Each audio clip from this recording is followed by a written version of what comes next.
centre de Rome, près de Piazza Navona, Place Navone, nous avons l'église nationale française, Saint-Louis des Français, San Luigi dei Francesi, comme on dit en italien. Et si nous entrons dans cette église, nous pouvons nous diriger vers la gauche, sur la nef gauche. Et au fond de cette nef, nous arrivons dans une chapelle extraordinaire, la chapelle Contarelli. Nous avons 3 toiles du grand maître Caravaggio.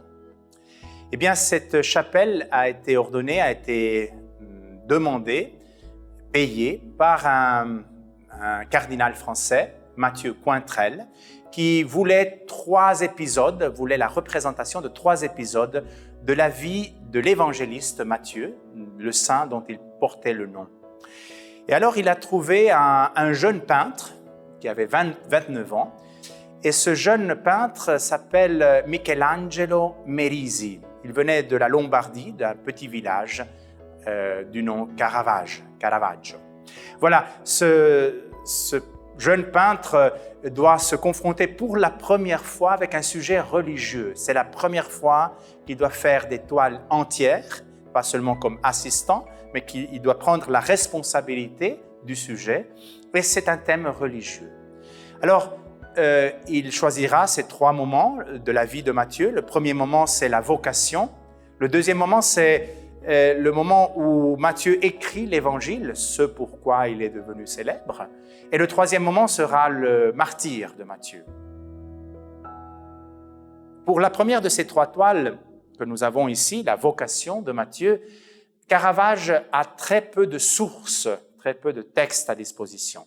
Il a seulement un texte du cardinal Mathieu Cointrel, où le cardinal écrit « Je veux que vous représentiez l'apôtre Matthieu ou l'évangéliste Matthieu au moment même où il se lève. » Dans le texte, il y a quelque chose comme « avec le geste même de se lever », ce qui est intéressant. L'autre texte que Caravage a à disposition, c'est le texte de l'Évangile qui, en un seul verset, raconte cette vocation. C'est, d'après les exégètes, d'après les biblistes, la vocation la plus rapide, la plus brève de tout le Nouveau Testament. En une seule phrase est décrit tout le processus de la vocation et de la réponse de Matthieu. Le texte dit « En passant », ce verbe « passer » est important, « en passant, Jésus voit Lévi, ou Matthieu, assis à la table des impôts. Il l'appelle et lui dit « Suis-moi ». Il se leva et le suivit. Point. C'est très simple. Alors, que fait Caravage pour interpréter cet unique verset de l'Écriture? Il fait ce chef-d'œuvre. Et dans ce chef-d'œuvre, Caravage joue avec les ambiguïtés. La première ambiguïté, c'est que nous ne savons pas s'il s'agit d'une scène externe ou interne. Vous voyez qu'il y a l'ombre d'une porte qui s'est peut-être récemment ouverte, tout juste ouverte, et qui vient de s'ouvrir. Et il y a la lumière qui entre improvisamment, soudainement, et donc on peut s'imaginer que nous sommes à l'intérieur d'un espace. Mais en même temps, la fenêtre que nous voyons est clairement décrite ou représentée comme la partie extérieure qui donne sur la rue. Et en même temps, nous avons ici un angle d'une maison, un angle externe. Donc, externe ou interne, nous ne le savons pas très bien. C'est une ambiguïté voulue par le Caravage. C'est une scène qui peut se passer dans la rue, dans les rues de Rome. Nous sommes en 1599, à la fin du XVIe siècle, dans une Rome pleine d'une foule qui se prépare au grand jubilé de l'année 1600, mais aussi une Rome qui est pleine de pauvres, de contrastes. Et alors, dans n'importe quel angle de ce centre de Rome, on peut observer une scène comme ça, mais c'est aussi une scène interne, parce que c'est l'intériorité du cœur que Caravage nous révèle.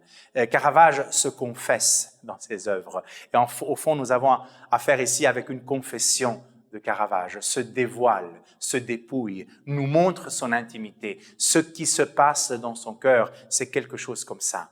Alors, externe, interne.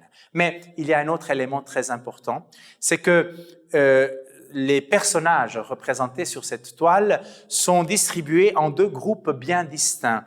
Il y a un premier groupe des personnages autour de la table. Un deuxième groupe, les deux personnages debout, c'est Jésus et Saint-Pierre.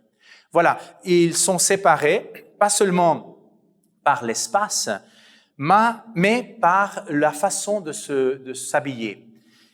Jésus et Saint-Pierre sont habillés comme à l'ancienne, comme Caravage pouvait imaginer que Jésus et Saint-Pierre, au temps de Jésus, pouvaient être vêtus. Alors que les personnages autour de la table sont vêtus comme des contemporains du Caravage. Donc le message est très fort. Le message, c'est la possibilité d'avoir dans ces personnages un miroir, une image du spectateur. C'est nous. C'est comme si aujourd'hui nous avions représenté des personnages en cravate ou en jeans. Voilà. Alors que Jésus, c'est le vrai Jésus, le Jésus d'il y a 1600 ans, dirait Caravage, mais qui est entré dans notre temps présent. C'est ça le message de cette différence de vêtements. Non? La rencontre avec Jésus, ce n'est pas la rencontre avec une théorie, avec un texte, avec un principe, même pas avec une énergie diffuse, mais avec une personne réellement vivante qui entre dans notre actualité, qui entre dans notre présent. Voilà, la vocation, c'est rencontrer un vivant, un Jésus vivant. Entre ces deux groupes, il y a un gouffre, un abîme d'obscurité. C'est la distance. C'est la distance qui, en hébreu et dans les textes bibliques, est l'image du péché. Le péché, c'est la non-relation, l'absence de relation, donc la distance. Et distance, pourquoi? Parce que la vie de ce collecteur d'impôts, comme nous savons d'après les textes de l'Antiquité, est une vie terrible, qui exploite la population. Nous savons que les publicains, les collecteurs d'impôts, devaient envoyer à Rome régulièrement beaucoup d'argent, mais prenaient une marge bien plus grande auprès de la population locale pour s'enrichir eux-mêmes. Alors que c'était des membres du même peuple. Ici, Lévi est un juif, est un hébreu comme les autres hébreux, mais un traître. Il trahit son peuple, il exploite les plus pauvres de son peuple. Et contre qui il sera violent, ce publicain? Pas contre le riche juif qui peut-être est ami du centurion romain et donc on ne peut pas le toucher, mais il sera violent contre le pauvre juif qui ne peut pas se défendre et qui n'a plus d'argent. Et nous avons beaucoup de témoignages de l'Antiquité de ces publicains qui se font payer en nature. Tu n'as plus d'argent, alors tu me donnes la maison, alors tu me donnes ton épouse, tu me donnes ta fille, tu me donnes ton fils. Voilà la violence et voilà que ce publicain est une des figures les plus haïes, les plus détestées de la population juive au temps de Jésus. Et voilà que Jésus alors dépasse cet abîme, cette distance, couvre cette distance avec ce geste extraordinaire, cette main. Voilà, couvrir la distance en hébreu est synonyme de pardon. Quand dans la Bible et dans les textes hébraïques, nous avons l'expression du pardon, c'est le même verbe de couvrir une distance. Et c'est Dieu qui pardonne, bien sûr. C'est Dieu qui couvre la distance, qui annule la distance, c'est-à-dire qui recrée la relation, fait recommencer la relation. Alors cette main, cet appel de la vocation, c'est comme un pardon, c'est comme recréer la relation. Cette main, et ça c'est très intéressant, en réalité est une citation, est une imitation d'une autre main très célèbre dans l'histoire de l'art. La main du grand Michel-Ange, qui a le même nom de Michelangelo Merisi da Caravaggio, le Michel-Ange de la chapelle Sixtine, qui, sur la voûte de la Sistine, représente la création d'Adam. représente la création d'Adam avec ce geste de la main de Dieu tendue vers Adam, et donc c'est une main qui crée. Voilà, Caravage nous dit l'appel, la vocation, c'est une création. Est-ce que c'est une invention de Caravage, ça? Non, c'est une fidélité parfaite au texte biblique. On peut dire que Caravage, sans des études d'exégèse et sans des études de philologie biblique, a compris parfaitement, avec son intuition extraordinaire d'artiste, le sens profond du rythme de la phrase grecque dans le texte originel de l'Évangile. Pourquoi? Parce que dans le texte de l'Évangile, cette répétition du verbe « suivre » n'est pas innocente. « Suis-moi » et il le suivit. D'abord à l'impératif, ensuite à l'indicatif. Qu'est-ce que c'est? Qu'est-ce que c'est que ce rythme? Suis-moi et il le suivit. Impératif, indicatif. Ça rappelle pour l'oreille hébraïque, bien sûr, le texte de la création. Et que la lumière soit et la lumière fut. Les exégètes nous disent que cette parole de la création, la parole de Dieu, chaque parole de Dieu est performative. Ça veut dire qu'elle réalise exactement ce qu'elle dit. Et alors, en reprenant le même rythme du texte de la création, que la lumière soit, la lumière fut, suis-moi, il le suivit, l'évangéliste, l'auteur de l'évangile, du texte de l'évangile, nous dit c'est une création. Nous avons affaire avec une création. Et Caravage l'a compris parfaitement. C'est la main de la création de Michel-Ange. Mais attention, est-ce que c'est la main de Dieu? Est-ce que c'est la main de Dieu le Père? Non. Caravage, dans sa génialité, fait un pas de plus et imite, oui, la scène de la création d'Adam, mais ce n'est pas la main de Dieu le Père, c'est la main d'Adam, de l'homme.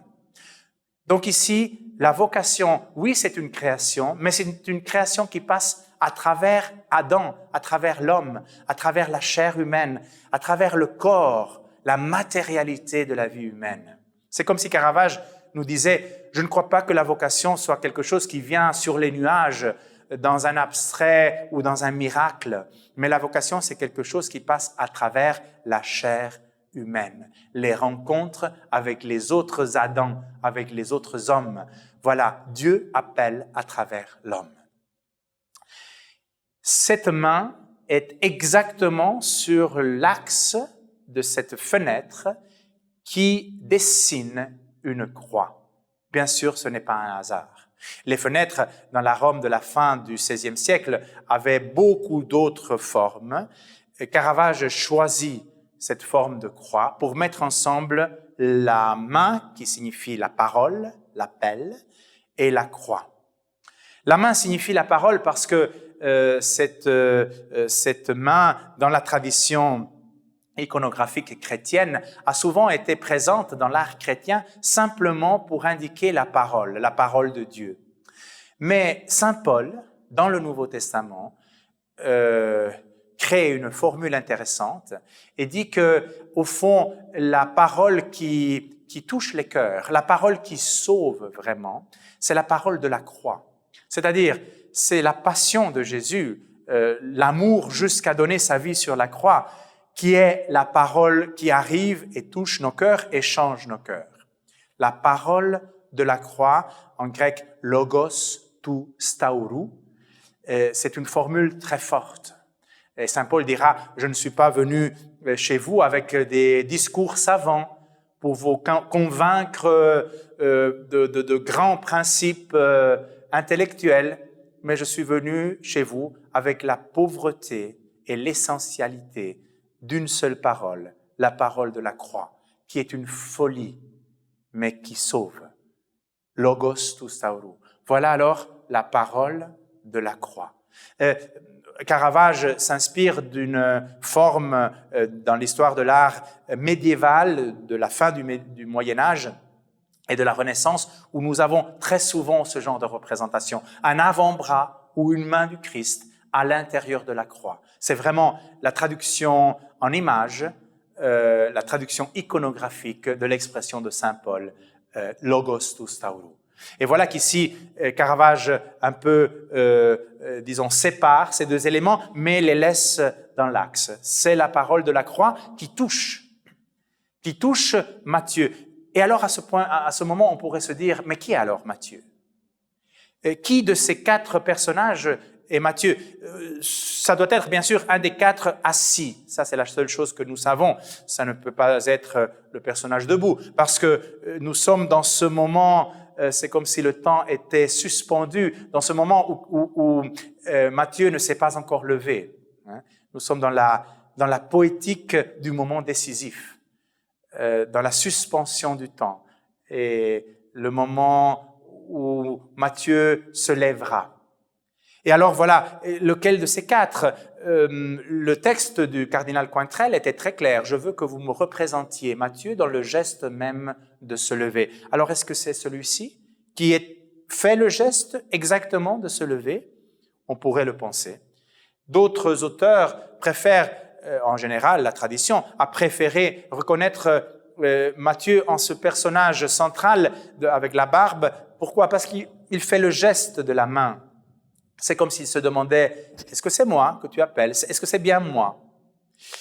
Plus récemment, historiens de l'art, en analysant le triangle très profilé, très aigu, formé par cette droite de l'ombre et par la main de Saint Pierre, arrivent à dire que cela pourrait être ce jeune recourbé, courbé, enfermé en soi-même. Et il pourrait être notre Matthieu. Mais encore plus récemment, et c'est l'option que je choisis ici, d'autres auteurs nous disent qu'en réalité, Caravage a laissé cette ambiguïté, cette difficulté de reconnaître qui est Matthieu, l'a laissé exprès. C'est intentionnel de ne pas pouvoir reconnaître qui est Matthieu. Pourquoi? Parce que tous les quatre sont Matthieu. Ce sont quatre aspects du processus de réponse à cet appel. Ce sont quatre étapes. C'est un peu comme si Caravage nous disait « Je n'y crois pas à cette rapidité de réponse. Suis-moi » et il le suivit. Non, ce n'est pas vrai, c'est impossible. Chaque réponse à une vocation est un long processus avec un travail intérieur très difficile. Alors, voilà que je vous confesse les étapes. Et quelles sont ces quatre étapes?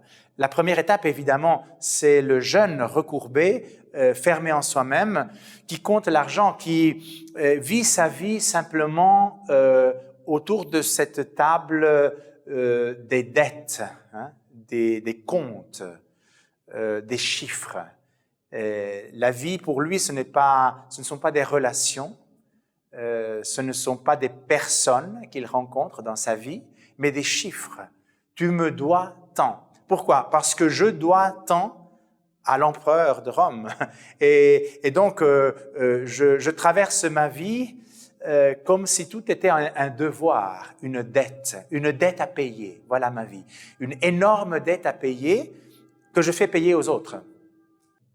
Voilà, c'est une photographie très crue, mais très profonde, du cœur humain, de beaucoup de cœurs humains qui traversent la vie comme si on devait faire payer aux autres ce qu'au fond, on croit devoir payer. On croit devoir payer pour être quelqu'un, peut-être. Peut-être que ce publicain, Matthieu, pour être quelqu'un, est devenu comme ça. Pourquoi? Parce qu'il n'était pas considéré. Maintenant, il est considéré. Bien sûr, on le craint, on a peur de lui, mais au moins on le considère. Mais ceci fait de la vie de ce jeune une vie qui n'est pas illuminée. Qu'est-ce qui est illuminé dans ce jeune? Ce n'est pas son visage, ce n'est pas son identité, ce n'est pas sa vie, ce sont ses mains. Mais si on observe bien ses mains, ce sont des mains qui ne ressemblent pas à des mains humaines. Ce sont des mains monstrueuses, presque animales. On dirait des pieds de porc. On dirait que ce sont des mains déformées par cette façon de vivre, par ce geste même de passer sa vie à compter de l'argent. Alors voilà, la lumière signifie la grâce, est le symbole de la grâce. Dans tous les tableaux du Caravage, c'est cette grâce divine qui vient, on ne sait pas trop d'où, en dehors du tableau, et qui fait vivre les figures, fait vivre les personnages, les fait apparaître hors de cette obscurité du néant. Mais cette lumière n'illumine pas le visage, illumine la déformation de ses mains. Illumine ce qui est monstrueux dans sa vie. Voilà le premier pas de la grâce. Le premier pas de la grâce, ce n'est pas quelque chose de beau. C'est de prendre conscience que la vie que l'on mène est une vie inhumaine, qui nous rend peu humains, qui nous rend animal. Et voilà cette conscience.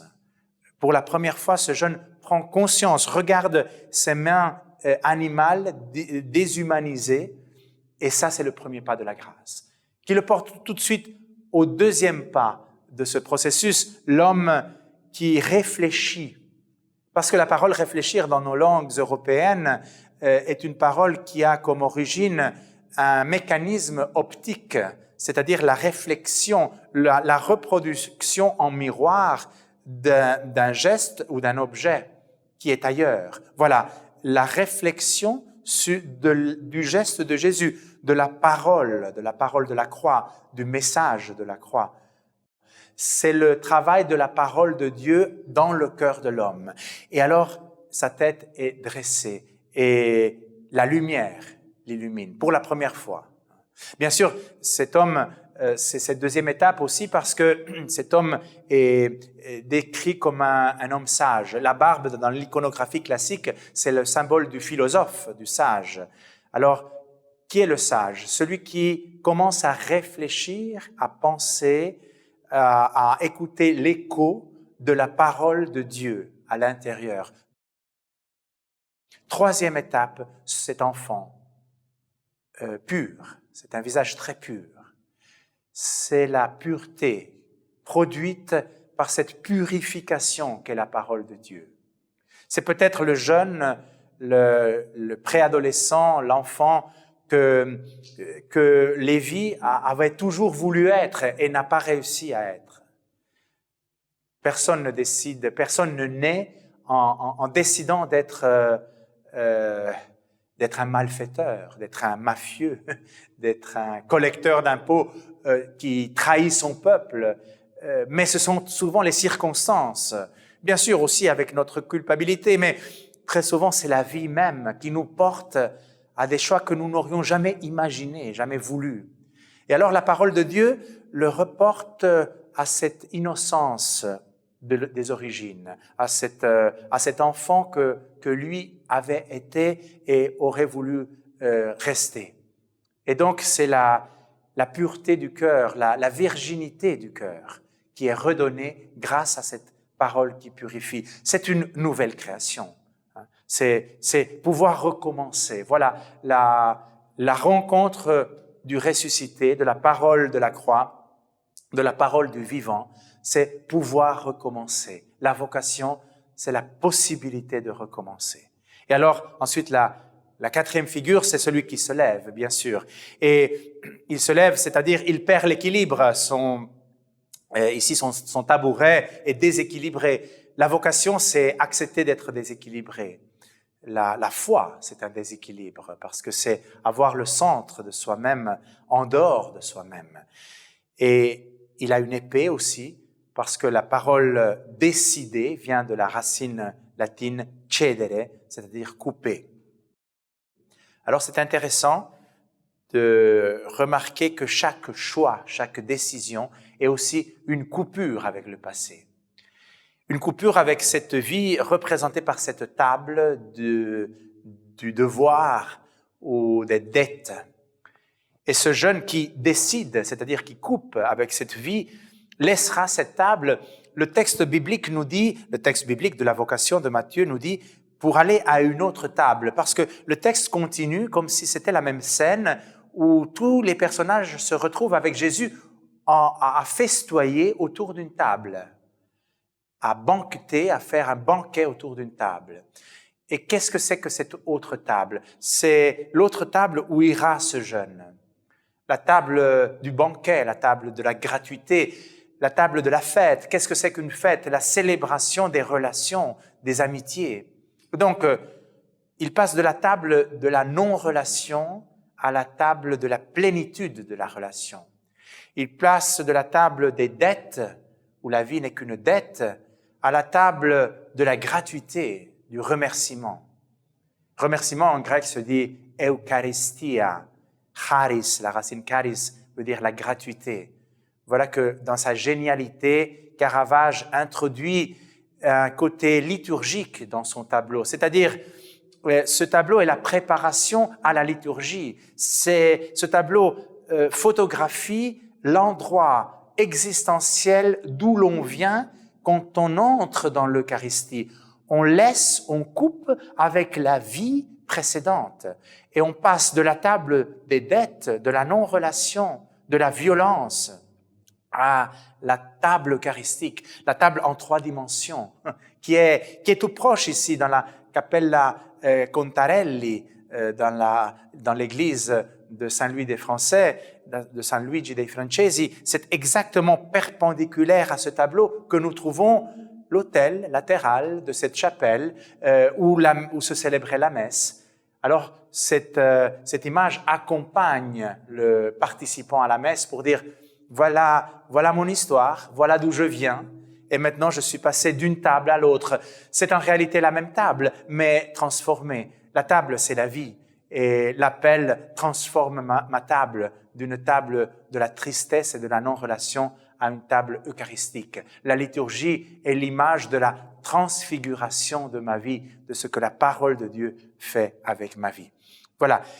Encore 2 derniers détails. Le premier, c'est ce personnage que Caravage ajoute à côté de Jésus. Nous savons par les études chimiques et optiques et de rayons X de cette toile que c'est un ajout du Caravage, cette figure de Saint-Pierre.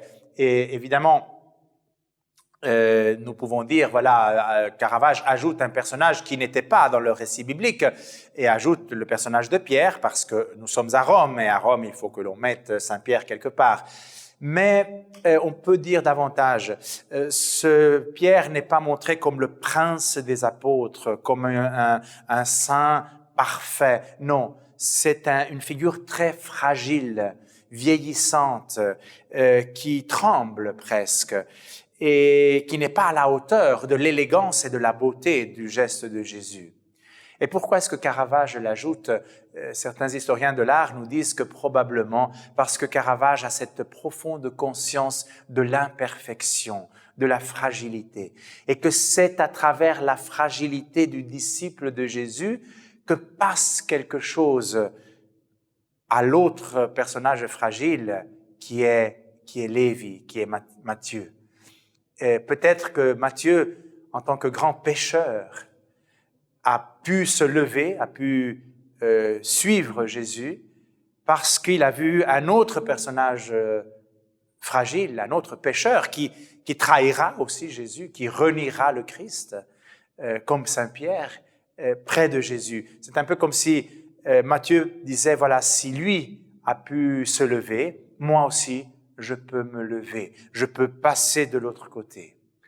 Et alors, ce verbe, se lever, c'est ce verbe que, dans le récit biblique, est mis entre l'impératif « suis-moi » et l'indicatif « et le suivit ». « Suis-moi », il se leva et le suivit.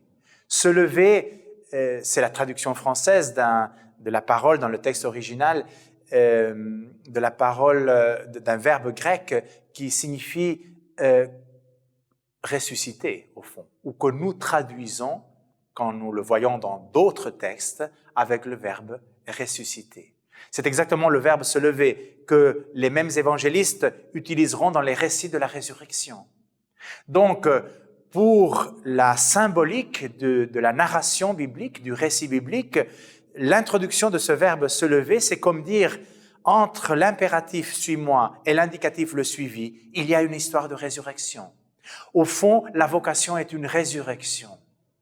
C'est une nouvelle création, mais c'est aussi une résurrection. Et au fond, tout le tableau est une histoire de Pâques, de mort et de résurrection. En passant, dit le texte, c'est le verbe de la passion, c'est le verbe de la mort sur la croix. Et c'est la parole de la passion, c'est la parole de la croix. Jésus qui meurt, qui donne sa vie. Et à partir de ce mot de la croix, ce logos tous taurou, à partir de la mort de Jésus, l'histoire de Pâques entre dans l'histoire présente de Matthieu et se transforme en résurrection. Donc la résurrection du Christ n'est pas seulement une histoire d'il y a 2000 ans pour nous ou 1600 ans pour Caravage, c'est une histoire qui entre dans notre présent. La résurrection nous prend dans notre histoire. Dans la résurrection du Christ, nous sommes pris de notre mort, de la table où nous sommes morts, où notre cœur est mort, où nous avons la mort au cœur, à la vie, à la plénitude de la vie. Mais cette résurrection n'est pas simple. On a vu, cette résurrection suit différentes étapes et peut avoir aussi des obstacles. Et Caravage alors dessine une dernière figure, un dernier personnage. C'est ce personnage aux antipodes de Jésus. C'est ce personnage avec les lunettes qui est penché sur la première étape de Matthieu. Et ce personnage, si l'on cherche les parallèles dans l'histoire de l'art, dans la Renaissance, est situé à côté de l'oreille, comme quelqu'un qui suggère. Et nous avons par exemple dans les fresques de Luca Signorelli, dans la cathédrale de Orvieto, dans la représentation de l'Antichrist, exactement la même position. L'Antichrist, le diable, l'accusateur, le maître du mensonge est exactement dans cette situation. Et ici, c'est lui, bien sûr, parce que c'est l'Antichrist, ce sont les antipodes du Christ, c'est l'ennemi du Christ. Et c'est un ennemi qui se présente bien avec des lunettes, c'est le seul avec des lunettes. C'est comme s'il savait l'objectivité des faits. Et il semble dire, ne te distrais pas, reste sur ce qui compte, continue à compter, parce que c'est la seule chose qui compte. Ne lève pas ton visage. Et ce n'est pas un hasard s'il est situé entre l'étape 0, disons, l'étape initiale de ce processus, et l'étape numéro 1, c'est-à-dire le premier geste de lever son regard. Les mathématiciens nous enseignent qu'il y a plus de différence entre 0 et 1 qu'entre 1 et 10 000. Le grand saut, c'est exactement cette étape. Et c'est là où l'ennemi essaye de bloquer ce processus, essaye de ne pas faire commencer ce processus. Mais une fois que ce processus commence, il continue d'étape en étape et à travers la purification, il porte à la plénitude de la résurrection, à se lever. Tout dernier détail, bien sûr, Caravage joue beaucoup avec les différents niveaux. Il n'a pas peur de laisser dans l'obscurité toute une partie, dans une lumière toute une autre partie. Tous les visages sont concentrés dans un tiers central, d'une frange centrale de ce tableau, mais le tiers inférieur, c'est le tiers des jambes. Et ça, c'est un autre coup de maître du Caravage, parce que les jambes du Matthieu ou des différents Matthieu sont en mouvement comme les eaux profondes qui sont en tourbillon. Et on ne comprend pas trop bien de qui est la jambe de qui. Et c'est les mouvements au-dessous de la ceinture, on dirait, dans le bas-ventre. Ce sont les mouvements intérieurs, des émotions, des grandes peurs, des bouleversements intérieurs que provoque cette parole et la réponse à cette parole. Alors que les jambes du Christ sont fausses. Elles ne correspondent pas à l'orientation du Christ. Les jambes du Christ proviennent du néant, proviennent de l'obscurité, proviennent du mur, comme si elles avaient traversé le mur. Alors, de deux choses l'une, où le Christ est en train de faire un pas de danse avec une torsion extraordinaire de son corps. Et c'est peut-être une des choses que Caravage nous dit, c'est le danseur. Comme dans une grande partie de l'iconographie de la résurrection, le ressuscité est un danseur qui nous invite dans sa danse. Ou bien alors, ce sont les jambes de celui qui est entré à huis clos, qui est entré à porte fermée, qui est entré à travers le mur, comme le ressuscité dans les récits des apparitions de Pâques. Et il a traversé le mur, il entre dans notre intériorité et c'est lui qui nous prend dans sa vie. Voilà, c'est la confession de Caravage qui nous dit « Moi, je suis comme ça, peut-être vous aussi ».